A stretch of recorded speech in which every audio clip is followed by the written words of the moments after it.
This is a big one. MS Dhoni, who is perhaps India's most successful ODI captain and T20 captain, has now decided to step down from both the formats. Remember, he had already stepped down as India's Test captain, passing on the baton to Virat Kohli. But what is important here to note is that he is not retiring. However, he will be available for selection, but he will not be the captain. In all likelihood, of course, Virat Kohli, who's currently the Test captain, will be taking charge as the captain in all the formats. The one-day series with England, remember, starts on the 15th of this month. And for more on that story, I'm now joined by Sanjeev Mukherjee of CNN News 18. Also on the phone line with us is Sambit Bal, the editor of ESPN Cricket Info. Sanjeev, let me come to you. You have your pulse on the world of cricket. How should we react and respond to this news, really? I mean, was this something, that perhaps, some of you who cover the sport were expecting, owing to the success of Virat Kohli as the captain in the Test format? Well, unfortunately, I will not agree with you on this particular issue, because if you ask for a reaction, it certainly comes as a surprise. But, let's make the most about the fact that MS Dhoni was certainly in the home stretch of his career. He had already quit from the Test cricket, and he was leading India in one-day international cricket and T20 cricket. So, of course, the timing of Dhoni, as usual, he never makes it predictable. He's always remained unpredictable, and the timing will stump all of us yet again. But I would say at the outset, this is the end of an era. There's no doubt, absolutely, that he has been one of the most successful captains internationally.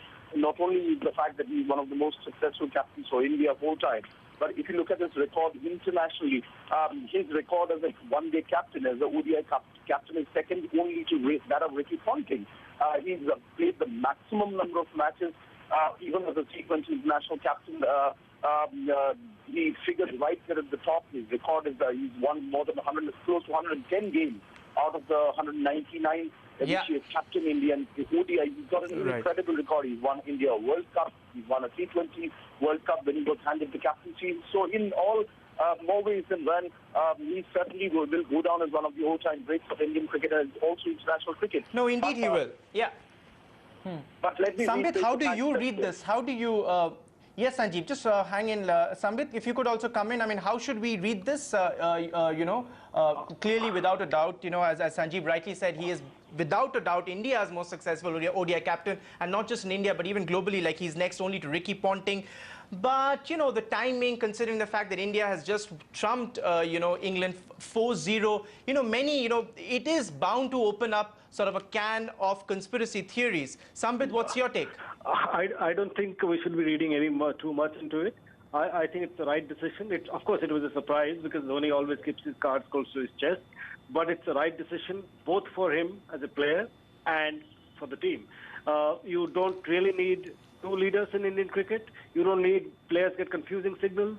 I think in the Indian context, the two-captain principle, I don't think works. Also, I think it'll, out of having taken the captaincy off, it'll extend his career as a player. I don't see there's a replacement for Dhoni immediately in ODI cricket. It's too soon to say whether he's a shoe-in for the next World Cup. But I think he's still fit.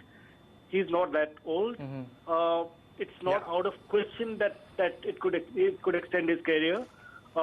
We should see how it goes for a year, and then Indian cricket needs to take a decision whether they want to carry Dhoni into the. Of course, if it doesn't feature in the World Cup plans, then they need to take a decision. But I think Champions Trophy is going to play a vital role.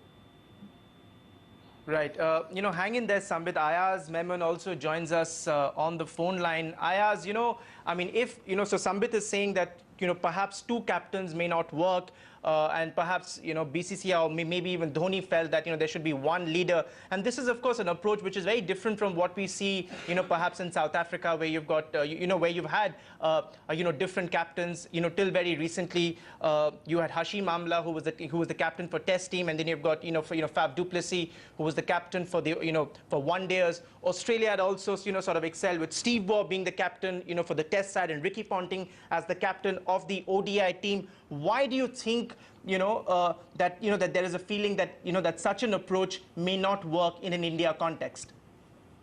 Well, I substantially agree with what Sambit has said. I don't know whether it will work or not, but I think the kind of results that Virat has produced and the kind of influence he's wielded on Indian cricket in the last 18 months, it looked very difficult to kind of take him away from captaining in all formats. So while actually internationally the norm has been to go in for maybe two or multiple captains, some teams have had captains for ODIs, T20s and Tests, all different people. Actually, India has been one of the few countries which has been consistent with one captain for all three formats. And the only difference we've had in the recent past has been Dhoni as captain in limited overs cricket and Virat in Test cricket. And Virat, I think Virat is now at the peak of his game as a batsman. He's also at the right age. He's tasted success as a captain. He's had enough experience. So I think perhaps this is the right decision. And I think Dhoni has been an enigmatic character, but I think he's also sensed it right. So I think it's a very good decision. Right. It's a very timely decision, and hopefully he'll continue to play. Yeah. Right. One last question then before we wrap this up. Sambit, maybe you can come in on this one. Should world cricket now sort of fear Dhoni's exploits as a batsman even more now because he will be unburdened of the responsibility of captaining Team India in ODIs and T20? It will depend on where he bats. In the sense that as captain he had taken the ownership of being the finisher at 6. I think his powers as a finisher has waned. He's not the more explosive batsman that he was. So if Kohli decides to bat him at number 4, number 5, he could play the role of something like Javed Miandar did for Pakistan in the later half of his career, where he kind of held the innings together and provided the kind of solidity that you needed in the second half of the innings. Also, just to come back to the point that you talked about two captains, why it worked in South Africa and why I think it will not work in India, because Dhoni and Kohli's captaincy styles, leadership styles are dramatically different. Whereas the South African team is essentially the same they follow the same captaincy styles. Whereas leadership styles of Dhoni and Kohli are very, very different, and you have the same group of players playing under two captains. That sort of creates confusion. I think it's the right thing for Kohli to captain in all three formats. Well, that's a fine point to end this discussion on. Gentlemen, thank you very much for joining us here on India Business Hour and taking us through that big news development. Mahendra Singh Dhoni has now stepped down as the captain of both ODIs and T20.